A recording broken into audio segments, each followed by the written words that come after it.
কোরআনের যে 10টি সূরা আপনাকে 10টি বিপদ থেকে বাঁচাবে। 1. সূরা ফাতিহা, আল্লাহর গজব থেকে রক্ষা করবে। 2. সূরা ইয়াসিন, কিয়ামতের দিন পিপাসার্ত হওয়া থেকে রক্ষা করবে।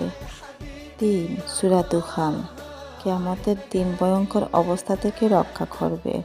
4. সূরা ওয়াকিয়া, দরিদ্রতা হতে রক্ষা করবে। 5. সূরা মুলুক, কবরে আযাব হতে রক্ষা করবে।